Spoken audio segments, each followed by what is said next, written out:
Ayan, luto na.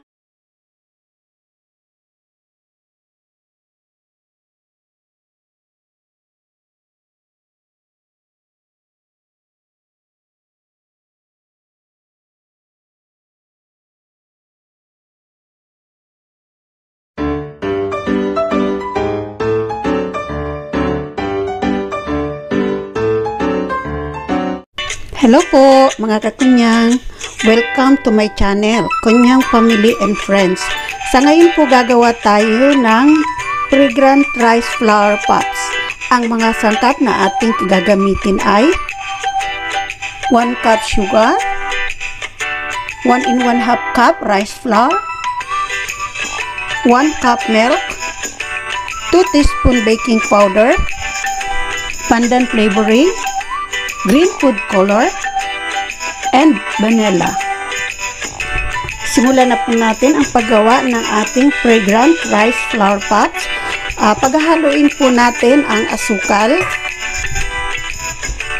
ang rice flour,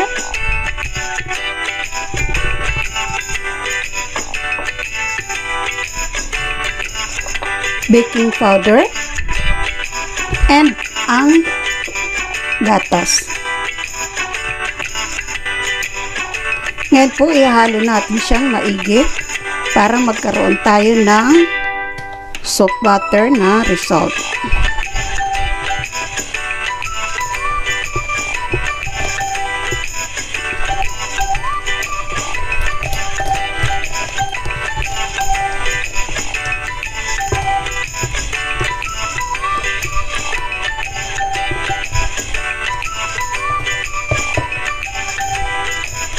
Ayan, ito po ang ating butter. Hatiin po natin siya sa dalawa.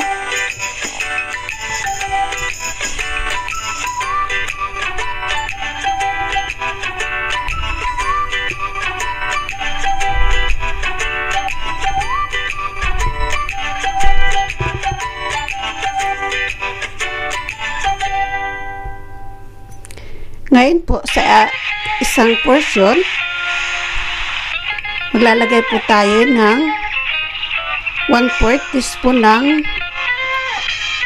vanilla essence,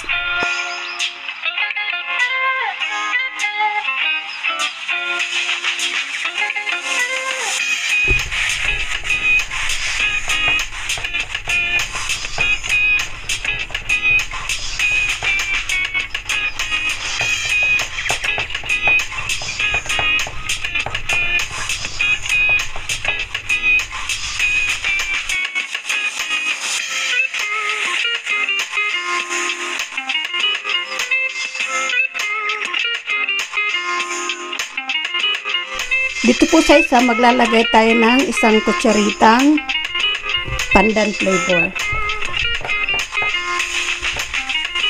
I-mix po natin siyang maigi.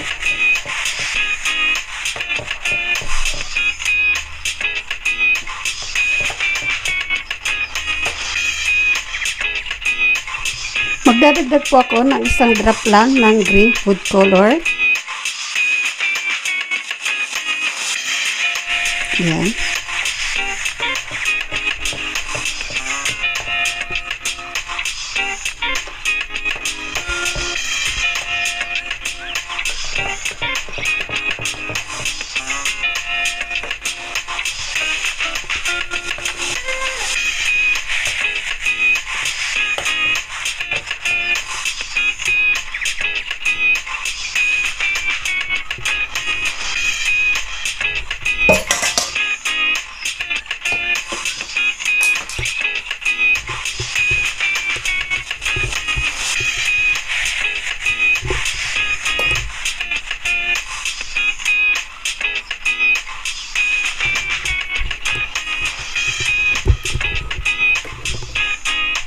Ngayon po, para madali sa akin ang paglagay sa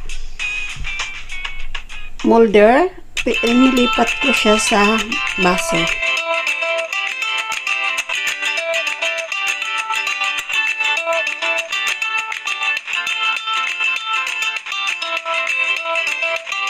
Lalagyan na po natin ng kalahati ang bawat isang molder.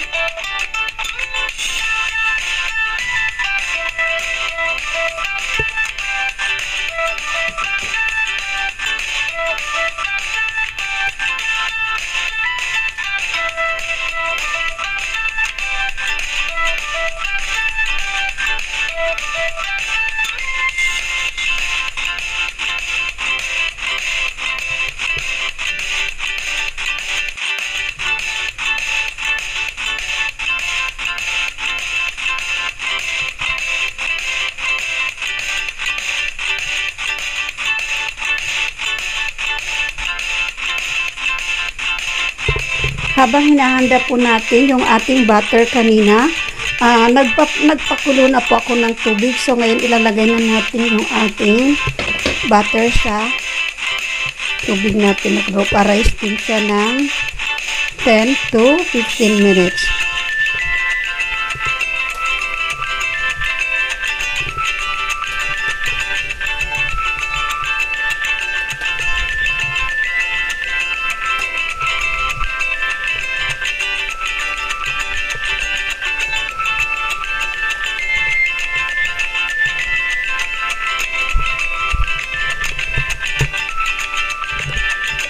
Ayan, tatakpan po natin para maluto siya. And then, steam po natin ng 10 to 15 minutes yung ating fragrant rice flour pops.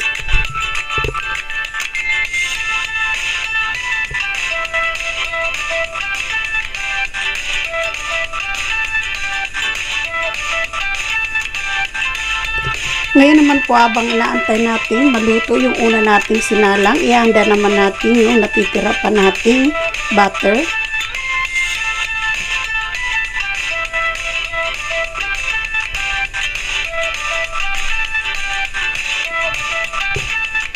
Ayan, 10 minutes na po. Ayan, luto na ang ating fragrant rice flour pop.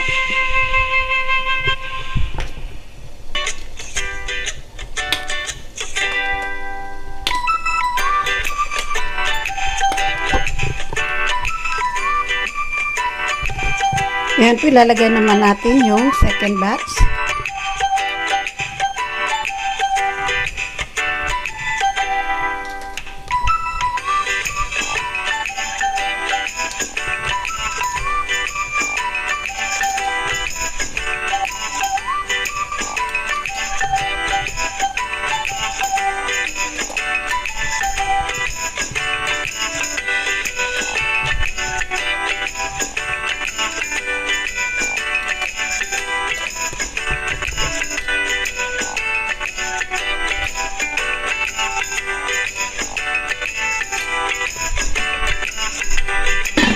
Yan, steam naman po natin siya ng 10 to 15 minutes.